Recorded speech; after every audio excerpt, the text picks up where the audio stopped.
नमस्कार, daily line के news file bulletin में आपका स्वागत है। मेरा नाम प्रशांत है। इस बुलेटिन में हम आपको बताएंगे हल्द्वानी हिंसा में पुलिस ने अब क्या नई कार्रवाई की है, ताजा अपडेट क्या है वहां के, ये भी बताएंगे। और साथ में बताएंगे केंद्र सरकार ने भारत और म्यांमार के बीच एफएमआर खत्म करने का विरोध क्यों किया जा रहा है और क्या विरोध है, ये भी बताएंगे। साथ ही जानेंगे कि आज संसद के बजट सत्र में क्या कुछ होने वाला है, क्योंकि आज संसद के बजट सत्र का आखिरी दिन है। लेकिन उससे पहले एक नजर डालते हैं आज की हेडलाइंस पर। हल्द्वानी हिंसा में मरने वालों की संख्या हुई 6, 18 लोगों के खिलाफ केस दर्ज, 4 गिरफ्तार। केंद्र के भारत म्यांमार के बीच एफएमआर खत्म करने का विरोध, मिजोरम और नागालैंड के सीएम भी शामिल, कहा फैसला लेने से पहले बनाना चाहिए एक सर्वमान्य फॉर्मूला। पुणे में पीएम मोदी और एलके आडवाणी पर आपत्तिजनक टिप्पणी को लेकर पत्रकार पर हमला, बीजेपी कार्यकर्ताओं ने तोड़े कार के शीशे, स्याही भी फेंकी। लोकसभा चुनाव में 97 करोड़ मतदाता कर सकेंगे वोटिंग, चुनाव आयोग ने जारी की स्पेशल समरी रिवीजन रिपोर्ट। और पाकिस्तान चुनाव में 99 सीटों से आगे चल रही इमरान खान की पार्टी, नवाज को 71 तो बिलावल को 51 सीटें, अभी फाइनल रिजल्ट आना बाकी। और अब बात करते हैं आज की बड़ी खबरों की। और आज की जो सबसे पहली बड़ी खबर है वो उत्तराखंड से है। उत्तराखंड के हल्द्वानी में अवैध मदरसे पर बुलडोजर चलाने के बाद हालात गर्म हैं। पुलिस उपद्रवियों की पहचान कर उन पर कार्रवाई कर रही है। पुलिस ने अब तक 18 लोगों के खिलाफ नामजद केस दर्ज कर लिया है और इसके साथ ही 4 लोगों को गिरफ्तार भी किया है। जानकारी के मुताबिक हिंसा में अब तक 6 लोगों की मौत हो चुकी है और 300 पुलिसकर्मी और निगम कर्मचारी इस मामले में घायल हुए हैं। बता दें कि हिंसा में 5000 लोगों के शामिल होने की संभावना जताई गई थी।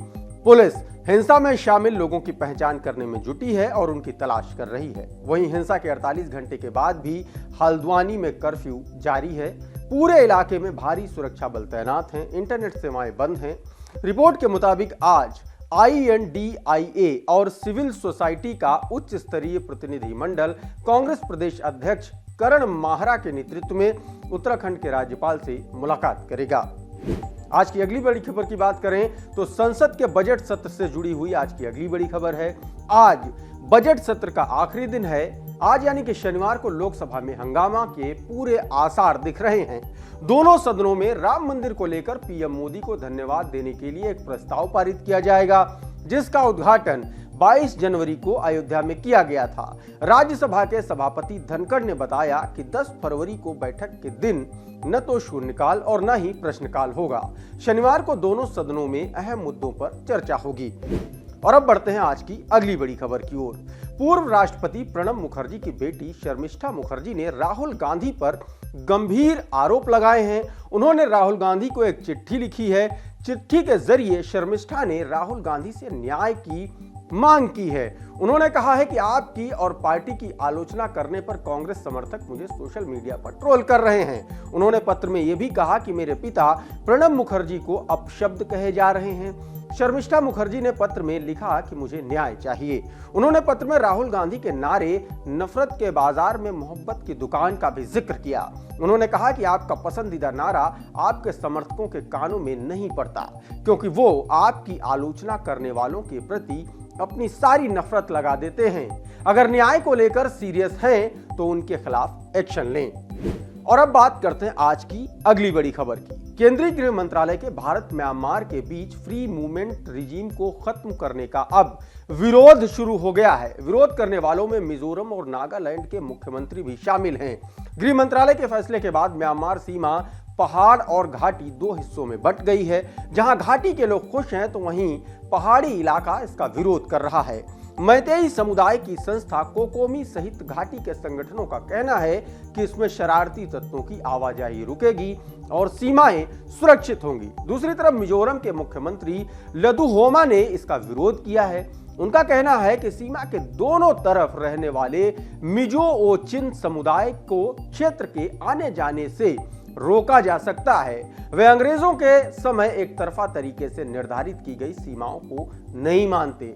इस बीच नागालैंड के मुख्यमंत्री नेफ्यू रियो ने भी कहा है कि जहां तक नागालैंड का सवाल है तो सीमा के दोनों तरफ नगा रहते हैं।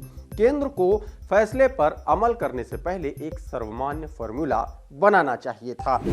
बढ़ते हैं आज की अगली बड़ी खबर की ओर। प्रधानमंत्री नरेंद्र मोदी और एलके आडवाणी पर आपत्तिजनक टिप्पणी करने पर बीजेपी कार्यकर्ताओं ने एक पत्रकार पर हमला कर दिया पुणे में। यह घटना महाराष्ट्र के पुणे में शुक्रवार रात को अंजाम दी गई।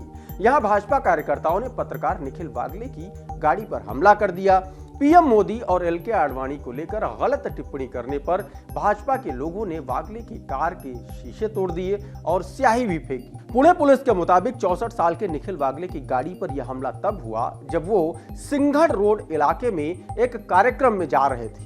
कार में वागले के अलावा और 2 लोग मौजूद थे। और अब बढ़ते हैं आज की अगली बड़ी खबर की ओर। इलेक्शन कमीशन ने देश के सभी राज्यों और 8 केंद्र शासित प्रदेशों के कुल मतदाताओं से जुड़ी स्पेशल समरी रिवीजन 2024 की रिपोर्ट जारी की है। रिपोर्ट के मुताबिक 2024 के लोकसभा चुनाव में 97 करोड़ लोग अपने मताधिकार का प्रयोग कर सकेंगे। आयोग ने बताया कि वोटिंग लिस्ट में 18 से 29 साल की उम्र वाले 2 करोड़ नए वोटर्स को जोड़ा गया है। पिछले लोकसभा चुनाव के मुकाबले इस बार 6% नए वोटर की बढ़ोतरी हुई है। चुनाव आयोग ने कहा है कि दुनिया में सबसे ज्यादा 96.88 करोड़ वोटर्स लोकसभा चुनाव में वोटिंग के लिए रजिस्टर्ड हैं। साथ ही जेंडर रेशियो भी 2023 में 940 से बढ़कर अब 2024 में 948 हो गया है।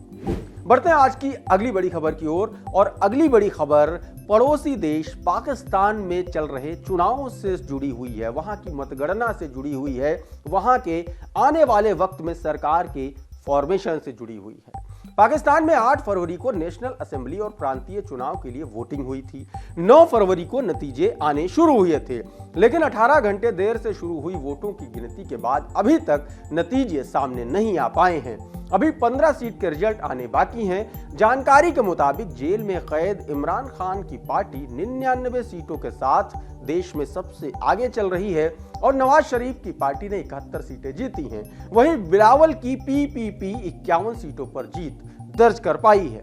यानी कि बहुमत के 134 वाले आंकड़े से ये सभी पार्टियां कोसों दूर हैं। पाकिस्तान में त्रिशंकु जैसे हालात बनते नजर आ रहे हैं। माना जा रहा है कि पाकिस्तान में सरकार बनाने के लिए नवाज शरीफ और बिलावल की पार्टी एक साथ आ सकती है। आज के मॉर्निंग के इस न्यूज फाइल बुलेटिन में इतना ही। आप देखते रहिए डेली लाइन।